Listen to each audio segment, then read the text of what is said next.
Well, hello everyone, and welcome to the Power Up by PNM podcast hour in partnership with the Hispano Chamber of Commerce, featuring some of our community's favorite leaders and small business owners. So plug in your favorite device, grab a sack lunch and your favorite beverage, and join us every Tuesday at noon to meet the movers and shakers in our community that are not letting anything hold them back. We are here to inspire you to continue to grow and scale your small business venture. Don't forget to call us at 505-842-9003 for all of your PPE supply needs. And for this podcast and any and all other information about the Hispano Chamber of Commerce, visit us at www.ahcnm.org/chamber chat. We'll give you another minute if you are joining us live.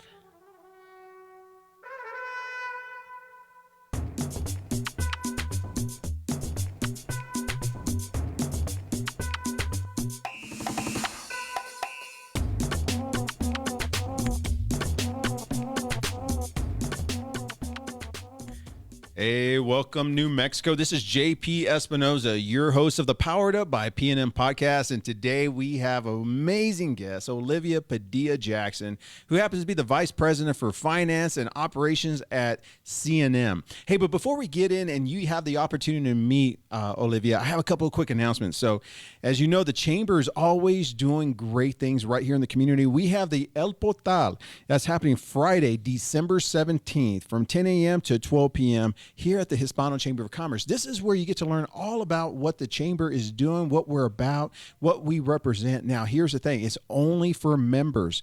Now, if you're not a member of the Hispano Chamber of Commerce, this is something that you want to be a part of. So get your membership dues in. And if you are a member, make sure you have the opportunity to register, because this is an event you do not want to miss, because you're gearing up for 2022, which will be your best year yet. Now, also, if you're in need of health insurance, because health insurance is such a critical part to empower our community, Be Well NM. It has open enrollment right now. The open enrollment period for the health insurance marketplace began on November 1st and is open through January 15th. This is an opportunity for you to look at your health insurance coverage and perhaps save some money. You know, one of the great things that we're doing right here at the Hispano Chamber of Commerce, we've seen so many great testimonials of people getting health insurance at no cost or very little cost. And if you're in that situation, you want to reach out to Be Well NM, which is housed right here at the Hispano Chamber of Commerce in Albuquerque, and we'll be more than happy to assist you. Now, we have events going on at all the time. See, here at the Hispano Chamber of Commerce, we believe that you are one connection away. And the way you engage those connections, get out here and meet people. And we have amazing ribbon cutting opportunities. If you go to our calendar events at www.ahcnm.org/events, you can find out everything that the Hispano Chamber of Commerce is doing, and you come and get connected. Now, one of the things that we believe here at the Chamber is that PPE is important, especially as we navigate this COVID situation. And if you're in need of PPE supplies as a business owner, and you operate within the Albuquerque and Bernalillo County limits with less than 50 employees, the Chamber has supplies for you. Make sure you call Monday through Friday from 9 a.m. to 1 p.m. to schedule an appointment to come pick up your supplies. So today we have an exciting guest. We have Olivia Padilla Jackson, who's the Vice President of Finance and Operations at CNM. Welcome. Welcome. Thank you so much for having me, JP. It's great to be here. Yeah, we're excited. So CNM is a great institution right here in New Mexico. It covers the whole state pretty much, because we have students from around the state, correct? Absolutely. CNM is a gem. So CNM service area is all of Bernalillo County, so includes Albuquerque as well as much of Sandoval County, so Rio Rancho and Corrales too. So that's our service area. We have over 30,000 students. 30,000 students that are being, their lives are being enriched with education right here in New Mexico. Changing lives and building communities. Come on now, changing lives and building communities. That is our vision at CNM, and I absolutely think we do that every single day. So I'm just so pleased to be here to talk about it. I love it. I love it. You know, we believe that education is so important. And matter of fact, I fundamentally believe that one of the ways to destroy and eliminate poverty in our communities is to be empowered with education.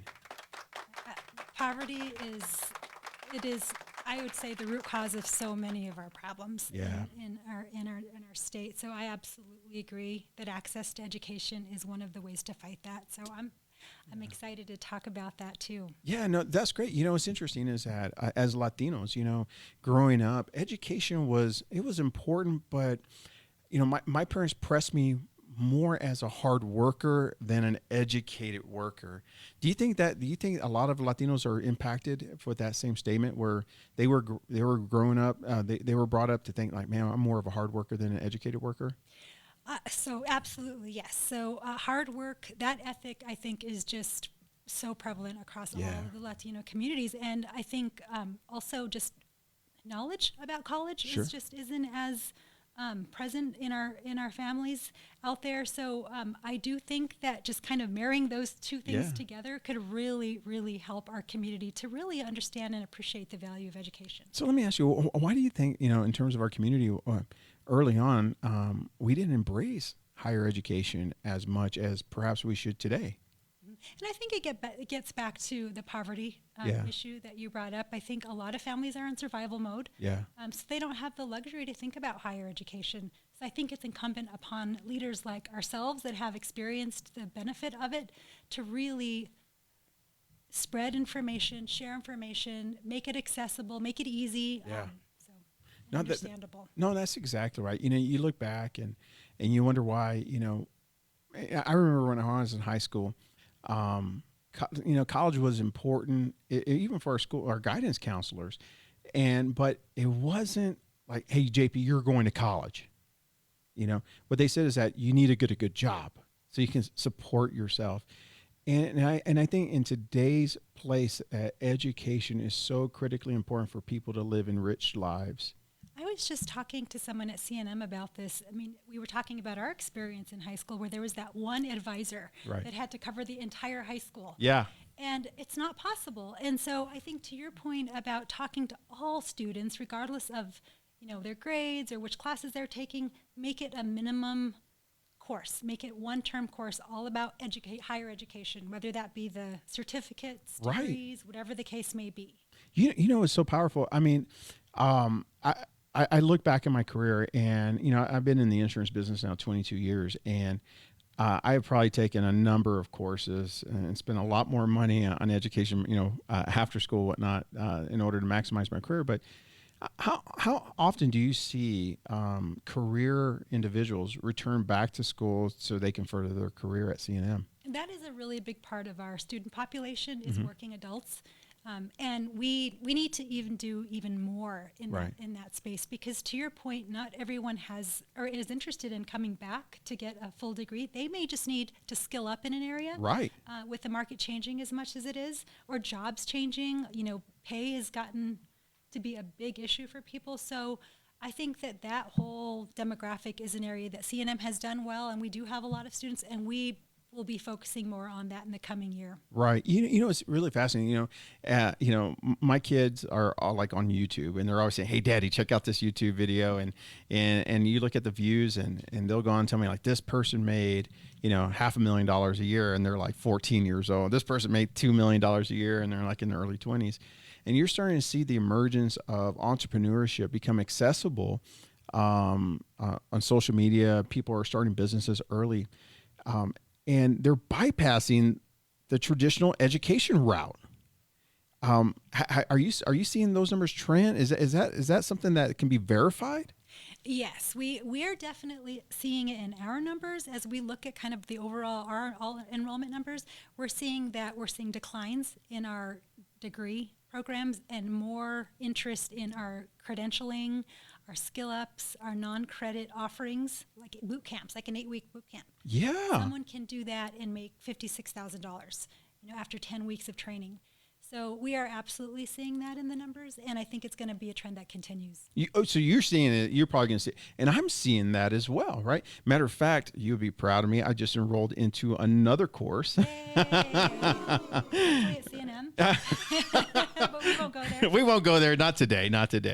And, and that was really interesting because with this particular course, now I didn't do it necessarily to increase my income. We thank God our business is growing. I did it to increase the value to our clients, which I guess indirectly would increase our income. But they said it will take a 6 month. It's a 6 month program, and the person with these particular designation can earn up to $120,000 a year. Wow. Right, by going through a 6 month course. Now, granted, the information is important. There's skill set and expertise that needs to be applied. I'm not taking that with a grain of salt. I'm taking it with a grain of salt, if you would. However, this is the point. Do you think that colleges like CNM and similar regional colleges are going to totally embrace more designation credentialing programs than what we're seeing today and expand their offering? We have to.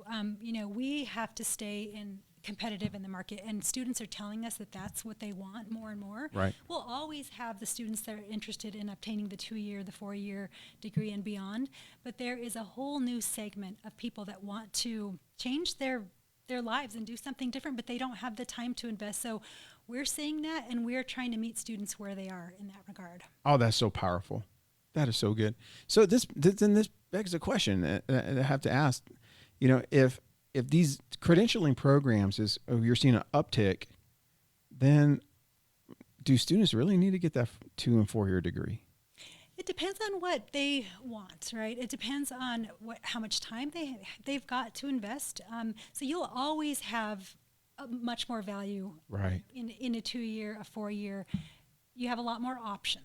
Right. But now what we're learning is that the job market is so tight right now that employers are willing to look aside and maybe they don't have the 2 or 4 year, and right, they're willing to accept the certificates, the coursework in a specific area. So it is becoming more accepted by the job market. And so I think it will change over time. But as it stands now, I would say that the 2-year and 4 years aren't going away. They are needed. There is a role for those in our economy. But I think the takeaway here is that there are so many options for folks at all levels, all interests, and all time frames. That's good. The other day I was talking to my 14-year-old, right? And she's going to go to high school next year, which is kind of crazy because that's like, wow, I'm going to have a high schooler. And so we're planting the seed, like, where are you taking, where are you going to go to college? Where do you want to go to college? And she mentioned some schools, and I said, cool. So right now ASU is kind of the one that's like on her, she's looking at, but I think that's kind of more influence than it is, it's something that she wants. But here's the point, and I think it's really important for those people who are listening to say, you know what, should my kid go to school? I think college does something more than just education. It allows people to understand who they are, allows them to build a network that possibly can follow them throughout their entire career. How has that type of factor impacted your life and your career? Oh, education changed my entire life and my family's trajectory. There's no doubt. And I think also to add to what you're saying, it also builds confidence. Come on now. So if you're a young person, you're just starting out. Being able to take that time to explore, like you said, who you are, what your interests are, and then start building on those skills. It's confidence as well. But absolutely, I'm a first generation college graduate. Oh. So my family was super proud of me getting my bachelor's and then moving on to graduate school, and that means the world to me.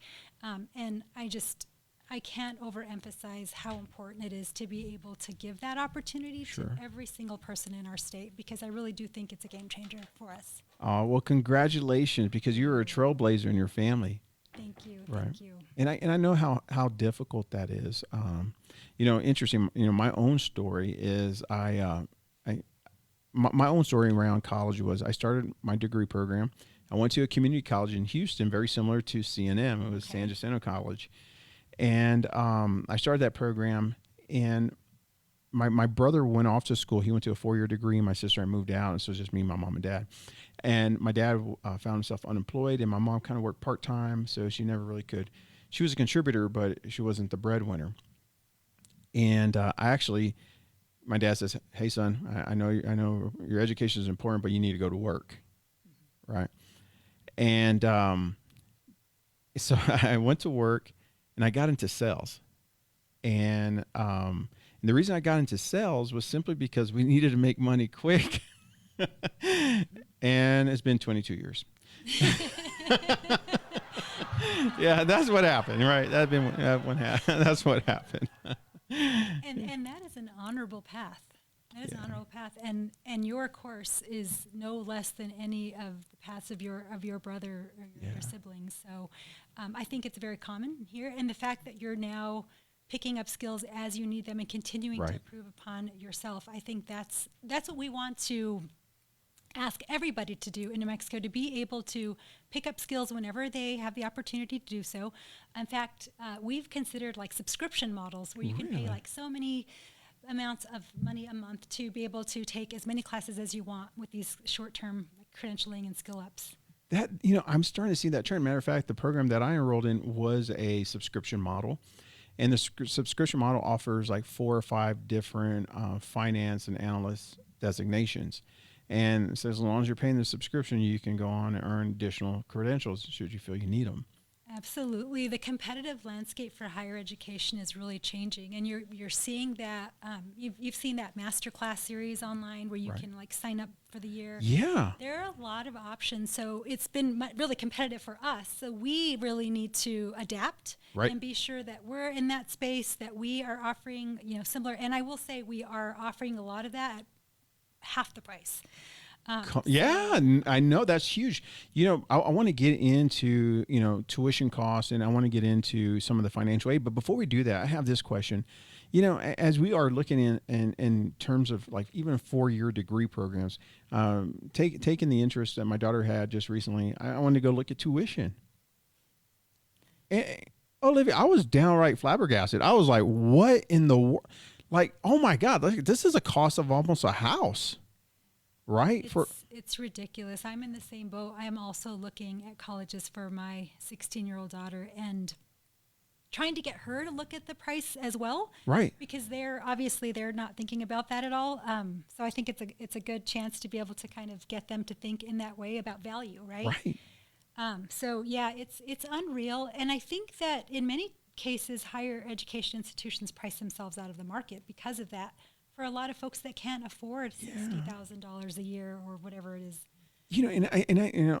I think it's going to become more of an issue here in the future, in my opinion, because of the movement that is led by diversity, equity, and inclusion. In terms of discriminating against families that may not be able to afford $80,000-$90,000 for a 4-year degree, and we both know that most people don't finish their degrees under 4 years nowadays. It's usually 4 to 6 years. Exactly. And when you're paying $20,000 a year, I think there are going to be a lot of pushback. And thank God education is great in New Mexico. I believe it's great in New Mexico, and it's also affordable. Yes. New Mexico has done that part very right, in my opinion. We do. In fact, we have so many different. So the Opportunity Scholarship, we were talking about that earlier, is new. The Lottery Scholarship is out there for recent graduates from high school, and then you've got the Opportunity Scholarship, which is like working learners, adult learners that want to come back to school. Really? There's federal funds right now that are available, so you can pretty much go to college for free right now. Stop it. You can. Really? You can. There's enough funding that we can put together a package, and it's not just us. It's all institutions in the state right now have that opportunity. All right. If there's like a break-in headline right now, and I'm serious about that. If there's a break-in headline right now, I think that people who are listening to this show, they need to listen to this aspect. So let's break this down and get a little bit more information. All right. So let's go down 2 paths here, right? Path number 1 for our kids that are looking at college in the next few years, right? Path number 2 for those people who are saying, I want to go back to school. Yeah, I believe there's a lot of people out there who maybe didn't get the opportunity as I did per se. But we want to go back. But you're saying like, how can I afford this? I already have a mortgage. I have credit card debt. I have a couple of kids, and how can I do this? If I can find the time, can you help me find the money? All right. Is that a fair statement? Oh, yeah. I mean, it's the number one barrier. And I feel like it's a perceived barrier right now. I mean, it hasn't always been like this. But right now, I do feel like it's a perceived barrier. So that's one of the things we're really trying to get the word out is We've had the lottery scholarship for a long time. Okay. And granted, that doesn't cover 100%, but you start layering things, right? So you go after your financial aid, Right. federal financial aid through your FAFSA. Okay. Okay, you start there. That's just the base. If you Right. qualify for some, great. Then you can start adding to it. The lottery scholarship is for recent graduates that want to go to school here in New Mexico. Now, let me. I don't know much about the lottery. I'm from Texas originally, so we didn't have the lottery scholarship there. So let me make sure. So let's assume I applied for FAFSA, okay, and I didn't get fully funded, or maybe I didn't even get funded at all for whatever reason. I didn't qualify for very little, okay. Then, because I didn't qualify for the FAFSA or full tuition under FAFSA, does that eliminate me from applying for the lottery scholarship? No, it does not. So all New Mexicans are eligible for the lottery scholarship, and it is primarily the four-year institutions that's their primary source of funding for Gotcha. their students. But I will say there's some GPA requirements, and there's like some timing issues where you do have to, and I think it covers like the first 2 years. JP, I will get you information on lottery scholarship. The opportunity scholarship is fairly new, and that layers on top of this, and it's primarily geared toward folks that want to come back to school. Right. So again, we're trying to cover all different segments. So, recent high school graduates, or someone that's always wanted to earn a degree or get some kind of credential or certificate. And so between FAFSA, opportunity, lottery, and now federal funds. Federal funds with the COVID relief funds Right. have provided at least, at CNM, we've got at least $40 million Wow. in additional money to give out to students who are interested in coming back. Wow. So, okay. All right. Let's unpack this a little bit more. Okay. So we got the opportunity scholarships, and now we got federal relief funds basically to pay for tuition. So when you add those two up, we may be in an opportunity where you're paying very little to zero for this higher education. Okay. So with that said, is it based on income need? Is it based on the degree plan you're going for? Let's say that, it's for specialty for like engineering or science or technology, or are there any requirements? Not with those two funding sources, no, or the three, I should say. So so at CNM, we offer over 180 degrees and certificates, ranging everything from culinary to commercial drivers. And so, no, with those funding sources, there's one type of credentialing that, like the boot camps, where Right. we actually have to get a little more creative because state funding is not available for those types.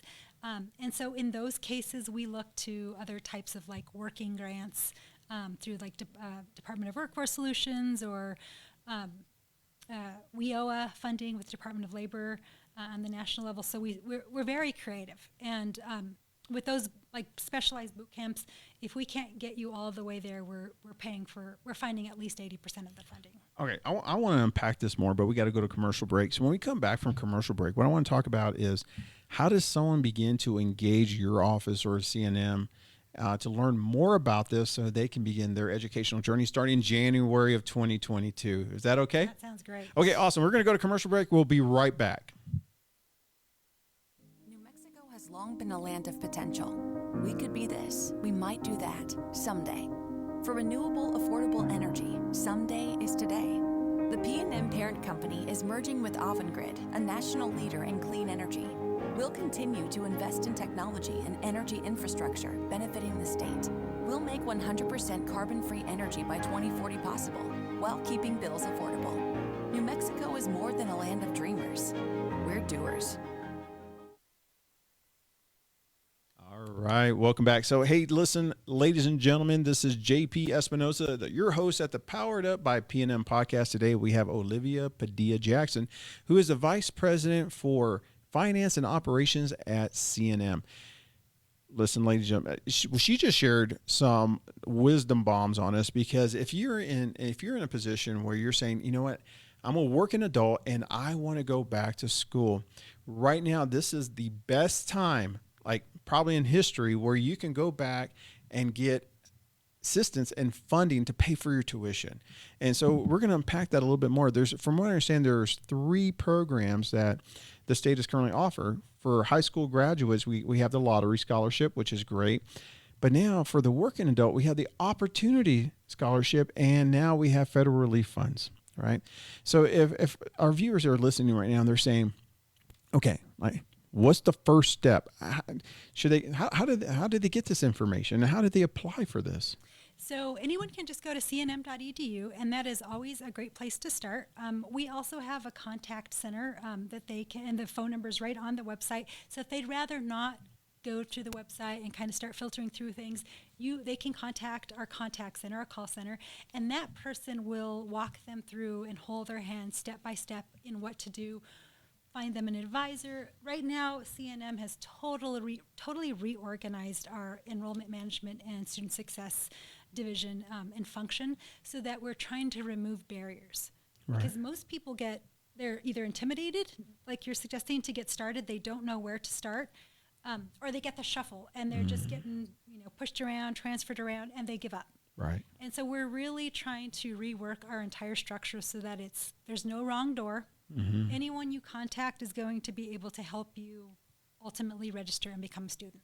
Wow, that is so good. That is so good, because as people become, I believe we are now in a global workforce, right? So we are competing with people in Japan and in Germany and all around the world for jobs right here in the U.S. And I think we're probably going to see the more adoption of these global jobs, right? And I do believe that education plays a big importance for those, especially for those who still have 10, 20 years on our career. We still have a long ways to go. So this is a great opportunity for people to level up their skill sets. Yes, and we benefit from that as well. And now with remote work, what we're seeing with even our graduates is the ability for them to take jobs in Boston or Washington, D.C. Wow. and live in New Mexico. So there are so many opportunities now for graduates. And so if you get that credential or that degree or the certificate, I think that even more doors can be opened now with remote work. Oh, that is so wonderful. It's exciting. That is pretty exciting. Our workforce is changing so much. And I think it's really, it's an employee's market. It is. It really is. Now is the time to skill up and go for that job you've always wanted to. Oh, no, this is wonderful. Hey, let's turn our attention to CNM, right? Let's talk a little about CNM. So what are some of the great things happening at the CNM?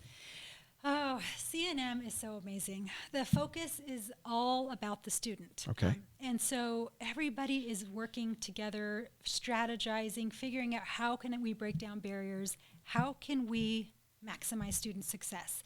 And so as I was just mentioning to you, CNM is just like all higher education institutions across the country, we're struggling with enrollment. Mm-hmm. Enrollment has been down, and it had been kind of on a downward trajectory over the past decade, like 2%, 3%.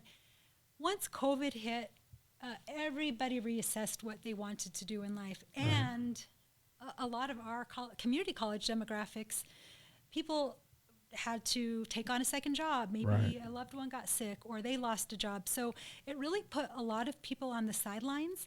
So what we're trying to do at CNM is totally reorganize to even focus and double down even more on what can we do? Mm-hmm. How can we serve you as a student? What do you need? Where do you need it? When do you need it? Right. So we've added so many options in terms of remote, hybrid, online, and so really just making sure that we're adapting to their needs, because we know that the ground has shifted underneath our students. And so we want to be able to support them as a whole and not just as a student. Wow, that's amazing. And I'm so glad that CNM has taken that type of leadership, in our community. I don't know how many people graduated from CNM, but I'm almost sure New Mexicans have been impacted by themselves or a family member who probably attended CNM. Is that probably a fair statement? Oh, absolutely. I mean, I'll have my TVI/CNM hat on or my sweatshirt on, and everywhere I go, somebody approaches me and says, I went to CNM, I taught at CNM, my kids have taken classes there. And a lot of them referred to TVI. Yeah. So, it's a gem. Like you say, it touches everyone in the community, and everybody has a story. And if you talk to students that have gone to CNM, they really they remember it. Yeah. They remember it because it's so it's such an embracing environment. Is it? And Yeah. so they really enjoyed their experience there. And a lot of times our students will come work for us too. You know, They really like it. I know a number of our, matter of fact, there's several board members that I worked with here in the Hispano Chamber of Commerce board who are adjunct professors over at CNM and did some work there. So quality instructors. You really, I mean, it's just amazing working with these students. And I wish I could work with the students even more. So I support the people that work directly with the students, but even just that is Sure. so meaningful to be able to think about how you can just play a tiny little role in changing the trajectory of somebody's life. So I bet they enjoy teaching there. Yes, indeed. You know, so let me ask you this in terms of, you mentioned there's 180 different degree / certification programs, right? What are some of the top certification / degree programs currently offered at CNM? So computer science is really popular in all forms, right? Sure. So coding boot camps or artificial intelligence. Our business degrees do really well. Yeah. So accounting, marketing, just general business does really, really well. Also nursing is huge. So sadly we always have wait lists.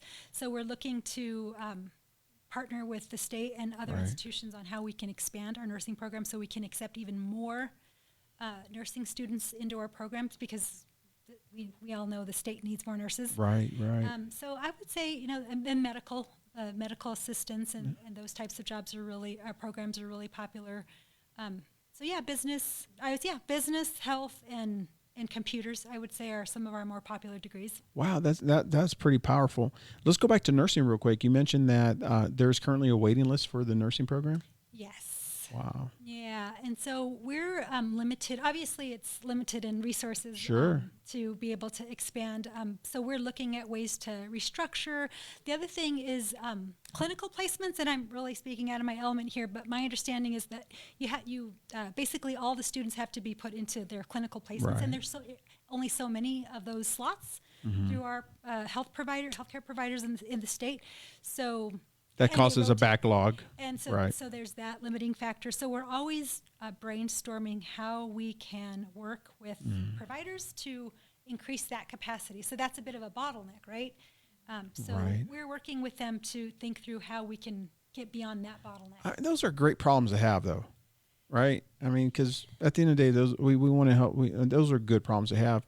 So if someone went through the CNM nursing program, do they come out as an RN or an LVN? Do you happen to know what designations they get at the end? So at CNM, it's an Associates of Nursing. Gotcha.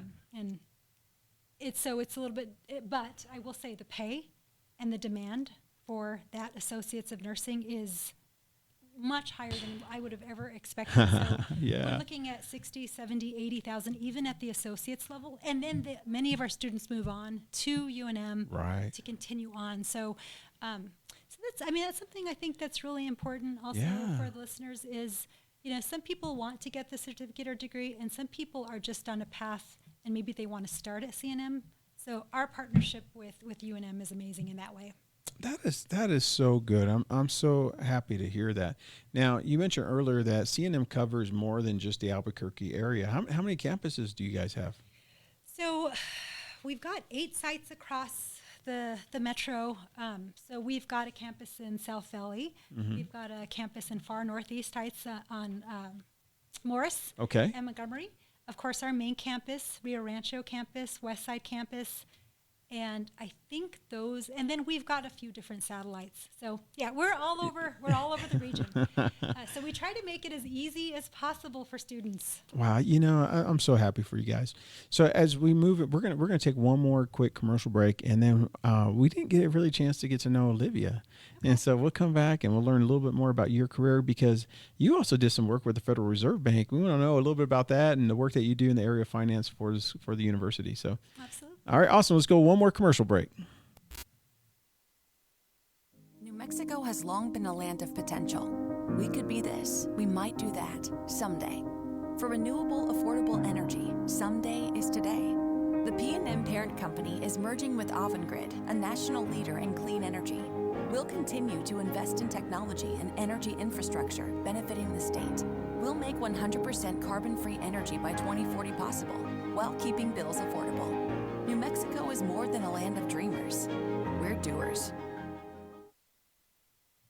Hey, welcome back, everybody. This is JP Espinosa, the host of the Powered Up by PNM podcast. We're streaming live right here at the Albuquerque Hispano Chamber of Commerce. And today we have a special guest. We have Olivia Padilla Jackson, who is the vice president for finance and operations at CNM. And she's just sharing the great story of who CNM is in our community, the impact that CNM is making in New Mexico, and really great ways on how you can obtain financing and to help offset tuition costs. And so amazing programs right now. If you ever thought about going back to school, this is the year to do it. But, we didn't get a chance to get to know a little bit about Olivia. So you're born and raised right here in Albuquerque, huh? I was. I'm an Albuquerque native. Yeah. I went to school through the APS system. Graduated. Both my husband and I graduated from Del Norte High School. Did y'all? And then went to University of New Mexico for undergraduate. Oh, what was your undergrad in? Business administration. Okay. With the focus on information systems. Wow. And then you went on and got your master's. So junior year of college at UNM, I ran across Junior Summer Institute for Public Policy and International Affairs. And I was on the business track, and I was enjoying that. And that really opened up a whole new world for me of public policy and, just public service in general. Right. And I just have never looked back. I've been on that path. So my master's is in public policy. How cool is that? And then from there, you graduated, was it UNM, your graduate degree?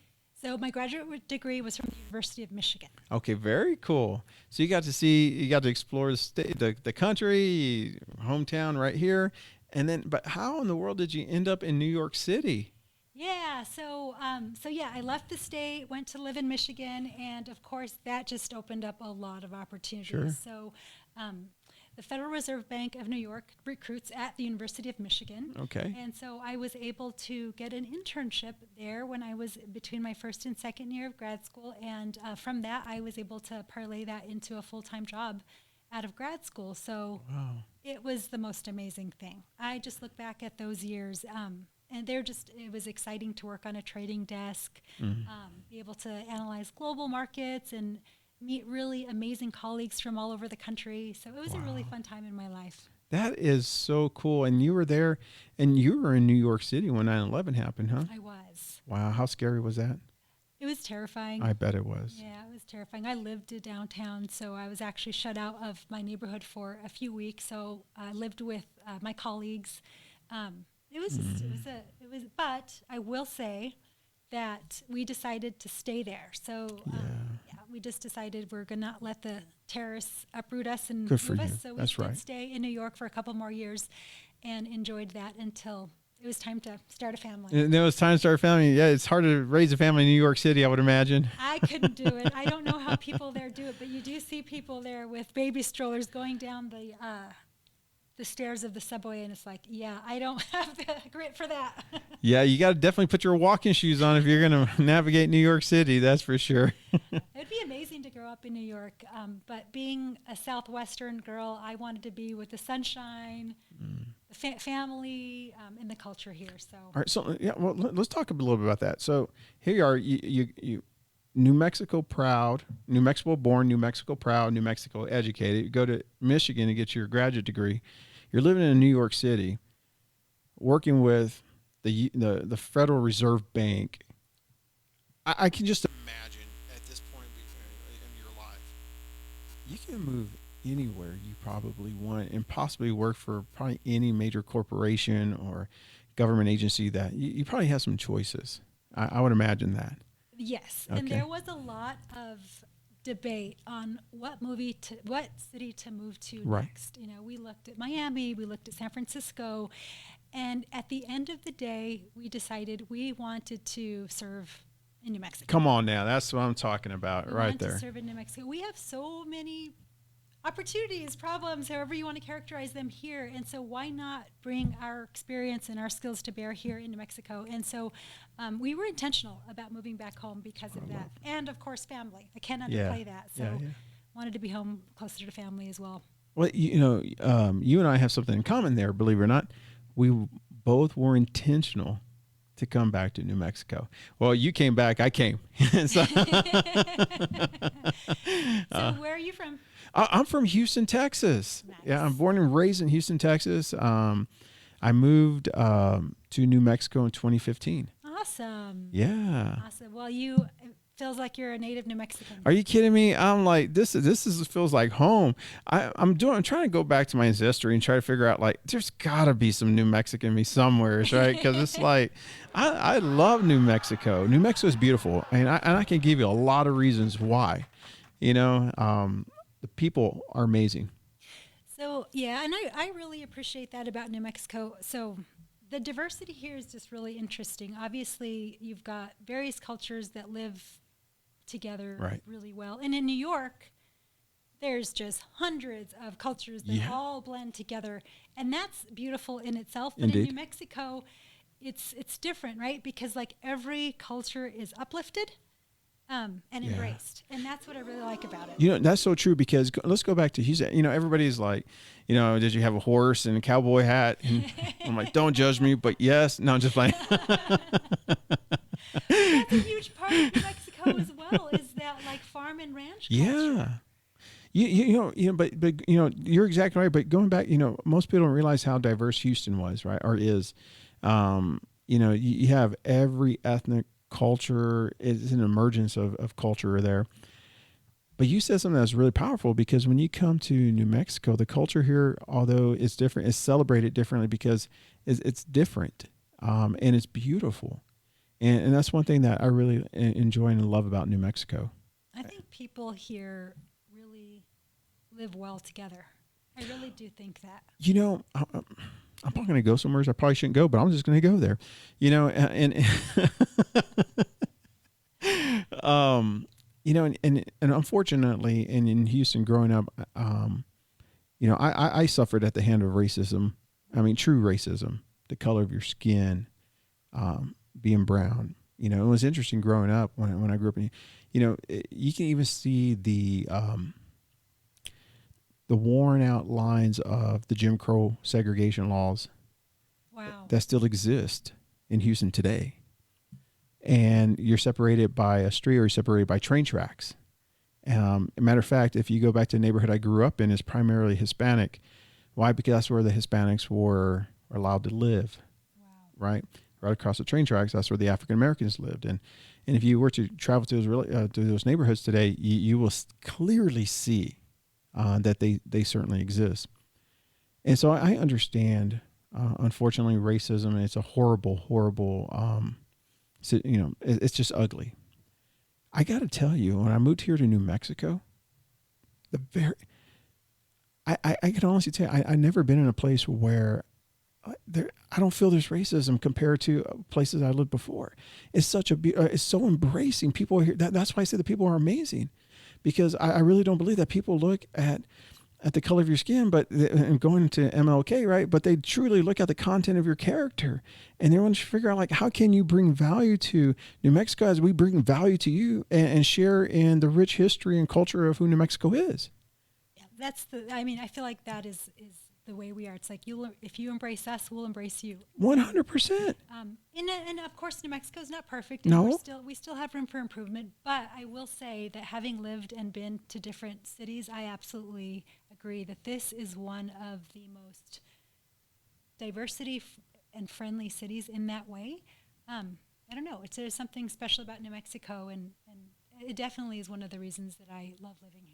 Yeah, I tell you, I'm so proud of New Mexico. I remember a couple of years ago, I was having lunch with an individual, and I certainly will not mention their names, right? But I was actually ended the lunch. I was so angry because we were talking, and this individual went on and talked about how, like, now this is a person from New Mexico. And he's like, how could you stay here? I just want to get out of here. And they're just going, I'm like, are you kidding me? Like, yeah, you may see a desert, but I see an oasis. There is so much opportunity here. Are you kidding me? It's just abounds with opportunity. And he's basically like, why are you saying that? That's not true, And I'm like, listen, I refuse to continue this lunch with you, because I believe in the people in New Mexico. I believe in that there's more opportunity here. And if you can't say that, you're just probably someone I don't want to be around. And I think absence makes the heart grow fonder. I mean, I think sometimes if you grow up here, you don't, to your point, like you were new here in 2015 and you Right. were able to really experience, what all, because you were looking at it from a different mindset. Right. When you grow up here and you've never left, sometimes I think you don't get to fully experience or appreciate what it has. So I feel like with somebody like that, I would encourage them to go live somewhere else for a few years. Yeah, for sure. And enjoy that and enjoy the differences of that. But I think it does help. I know when I left I was gone for 5 years. I just really got to understand the beauty of New Mexico. And so, yeah, sometimes it takes leaving to really appreciate it. Yeah, maybe I was a little zealous in my approach, but that's okay. I'd rather defend New Mexico than bash it. I'm with you. Right. I'm with you on that. I'm a true fan, and I just, like you said, there's so many opportunities, especially, and it seems like, again, go get a certificate, get a degree, because your doors will open, and there's so many opportunities here in New Mexico. You know what I love about what you're doing, and when I say you and encompassing CNM, this is what I believe, that New Mexico, yeah, we have some issues, and I'm not proud of some of our standings, especially when it comes to education with our kids, and that's heartbreaking. But I do believe that if people pursued education, they pursued a sense where we can empower New Mexico. Together, we can make New Mexico amazing, because I am New Mexico proud, because we are New Mexico strong. And what I have found out living here over the last 6 years is that the New Mexican spirit is resilient. It's a resilient spirit. And I believe that if people embodied that and they believed in that at a deep, at their core, that New Mexico together, collectively, we can thrive. Yes. And given the opportunities that exist, I think everybody can. It's just, I think that because folks, sometimes their world is so limited, they don't see the opportunity. So that's where I feel like, and I talked about this earlier, I feel like we need to do something different in the schools. We really need to talk about college differently. Yes. We need to talk about careers differently, and raise the bar, raise the standard for kids, because they will rise to the occasion if we introduce them, expose them, and give them access. Yeah, no, that's so powerful, and I believe that the work that you're doing at CNM is doing that, and I continue to encourage you to continue that good work. Here at the Albuquerque Hispano Chamber of Commerce, we believe in opportunity. We believe in education, and if you take a look at all the programs that the chamber is doing to empower entrepreneurs and to empower our community, you'd be blown away. I mean, there are so many different programs, from working with government contracts to empowering your business to building relationships. I really believe that our chamber is one of the epicenters of New Mexico commerce. I just fundamentally believe that. But and as the chamber partners with CNM, together we can do some really amazing things for our community. Yeah, I've already seen how that partnership can really blossom. I've only been on the chamber's board as an ex officio member a year and a half, and through COVID. Yeah. So unfortunately, I haven't had much face-to-face interaction with members, but I'm really looking forward to next year, where we can start to really partner and solve problems, because there, as you know, the workforce for the members has got to be one of the major challenges right now. No, it's number one. Our workforce is number one. Matter of fact, we had a survey that we talked to our board probably a month and a half ago, and workforce is by far the number one issue that we're addressing at the board level, at the leadership level. This is something that's super important, because if we don't have the workforce, our businesses come to a halt. And if you take a look at the economic engines in New Mexico, a lot of it's funded by small business. Oh yeah, that's the root of our economy. That's the root of our economy. So I think one of the things that we're trying to do is get better input from businesses in terms of their needs, and just to be more flexible about it. So, of course, we use a ton of data to tell us which programs are doing well and growing and all of that.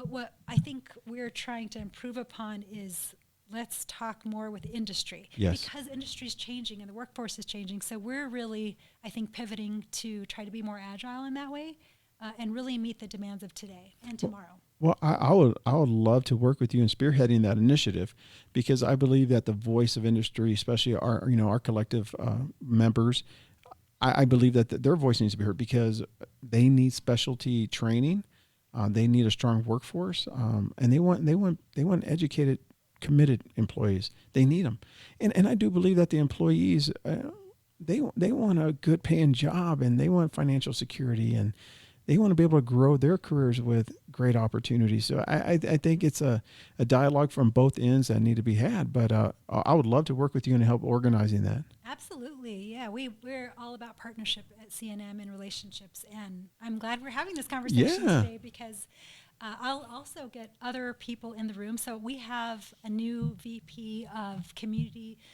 let me get this right, workforce and community success. Wow. And I'm finance, so I love to talk about all these things, but I'm not really the expert Sure. in some of these areas. And so, I'd love to get you in contact with VP Samantha Single as well. Would love to have that conversation, and I know that our board of directors and our members would love to continue in that dialogue.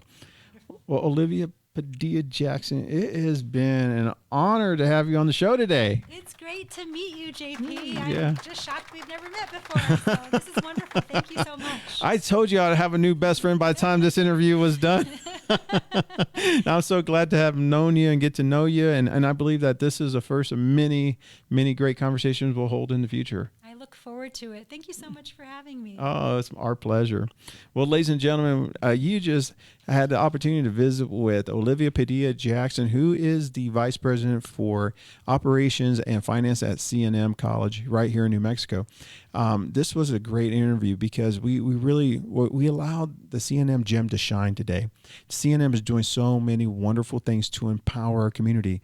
We do believe that education is one of the key sources to do great things in your life and your career, and also to make New Mexico amazing. And we need people to continue that fight. Now, I want to encourage you that here at the Hispano Chamber of Commerce, we believe that you are one connection away. I want to encourage you to come out and meet your members, meet your board, meet your staff and your leadership teams, because we are here to support you. I know as we get ready to close out 2021, I know many of us are running hard to make 2021 our best year.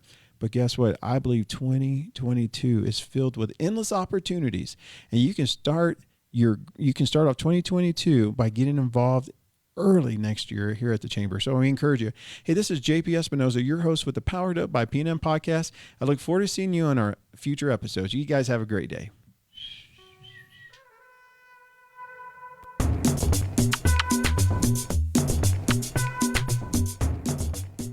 Thank you, everyone, for joining us today for the Power Up by PNM podcast hour in partnership with the Hispano Chamber of Commerce. And again, a big shout out to our sponsor, the folks at PNM, who help keep your businesses energy efficient. Don't forget to join us every Tuesday at noon to hear from those in the community that are moving us forward. And for more information about the Albuquerque Hispano Chamber of Commerce, call us at 842-9003 or visit us online for more information at www.ahcnm.org, and to replay this podcast, add a /chamber chat.